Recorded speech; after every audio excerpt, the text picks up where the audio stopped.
जळगावमध्ये शेतकरी आक्रमक झालेले आहेत। केळी पीक विमा न मिळाल्याने शेतकरी आक्रमक झाले। तांदळवाडीमध्ये नेत्यांना गावबंदी करण्यात आली। आक्रमक शेतकऱ्यांनी मतदानावर देखील बहिष्कार टाकलाय। पीक विम्याच्या लाभासाठी वारंवार आंदोलन निवेदन देऊनही दखल घेतली जात नसल्याने शेतकरी आक्रमक झालेत।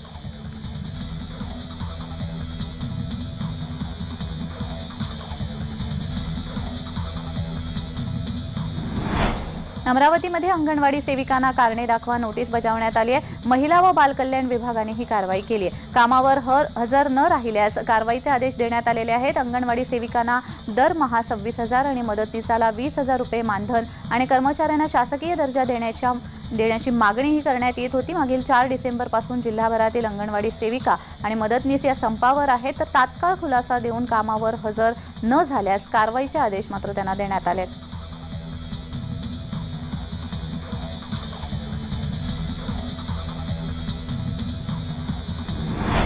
गुरुवारी राम जन्मभूमी मंदिराच्या प्रवेशद्वारावर गज, सिंह, हनुमान आणि गरुड यांच्या मूर्तीची स्थापना करण्यात आली आहे। या मूर्ती राजस्थानच्या भरतपूर जिल्ह्यामधील बन्सीपहारपूर या गावातील हलक्या गुलाबी वाळूच्या दगडापासून बनवलेल्या आहेत।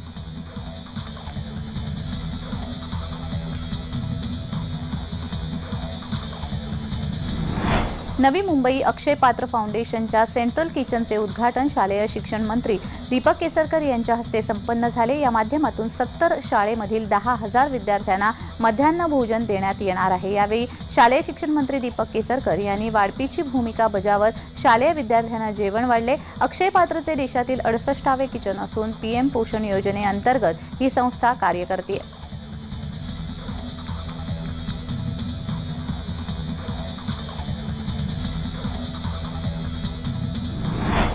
छत्रपती संभाजीनगर महानगरपालिकेतील 286 पदाच्या भरतीला शासनाकडून मंजुरी देण्यात आली आहे। महापालिकेतील रिक्त पदे भरण्यासाठी सुरुवातीला 123 पद भरण्यास राज्य शासनाने मंजुरी दिली।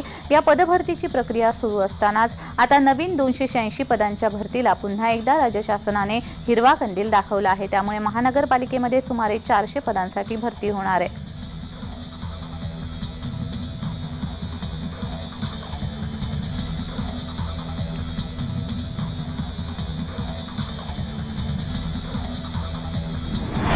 संगमनेर तालुक्यातील धांदरफळ खुर्द येथे गुरुवारी सायंकाळी 4 वाजेच्या सुमारास नवरदेवाची मिरवणूक चालू असताना अचानक डीजेची गाडी अंगावर आल्याने झालेल्या अपघातात 5 जण जखमी झाले असून 2 जणांचा दुर्दैवी मृत्यू झाला आहे।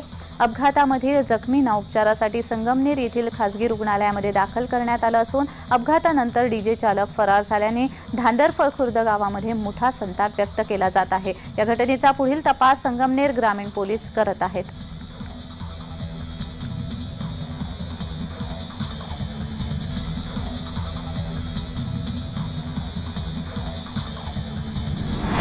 भिवंडीमध्ये धुक्यामुळे रस्त्यातील रस्ते दुभाजक न दिसल्याने दूध टँकरने दुभाजकाला धडक दिली। भिवंडीवाडा रस्त्यावरील कवाड येथील बंद टोल नाक्यावरील दुभाजकाला धडक दिली, तर मागून आलेल्या टेम्पोने टँकरला धडक दिली। टेम्पो चालक पसार झाला।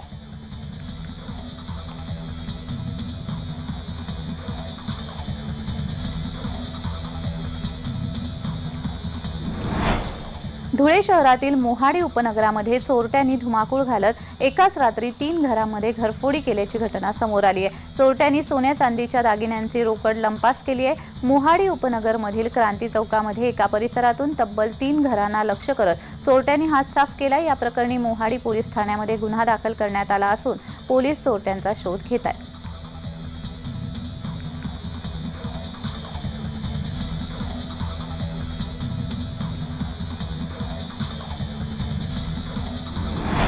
चंद्रपूरमध्ये सांस्कृतिक मंत्री सुधीर मुनगंटीवार यांच्या मार्गदर्शनात 5 दिवसीय कृषी महोत्सव सुरू आहे।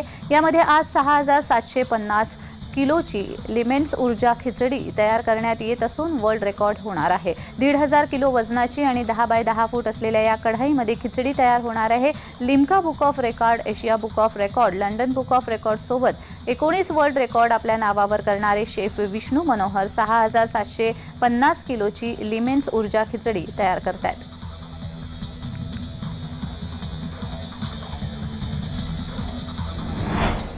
KGF 2 नंतर यशच्या पुढील सिनेमांचे सर्व चाहते प्रतीक्षा करत आहेत। काही दिवसांपूर्वीच यशने एका नव्या प्रोजेक्टची घोषणा केली आहे। टॉक्सिक असे नव्या प्रोजेक्टचं नाव आहे। हाही KGF प्रमाणे सर्वांच्या पसंतीस उतरेल अशी आशा प्रेक्षकही व्यक्त करतात। दरम्यान आणखी एक विशेष बाब म्हणजे बॉलिवूड अभिनेत्री करीना कपूर खान यशच्या नव्या प्रोजेक्टमधून दाक्षिणात्य सिनेमामध्ये पदार्पण करते।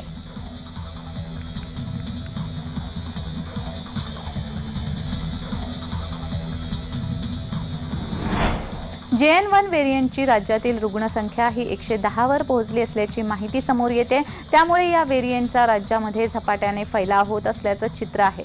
तसेच राज्यामध्ये गुरुवारी कोरोनामुळे 2 जणांचा मृत्यू झाला। आज 171 नव्या कोरोनाबाधितांची नोंद करण्यात आली आहे, तर 117 रुग्ण हे कोरोनामुक्त झालेत।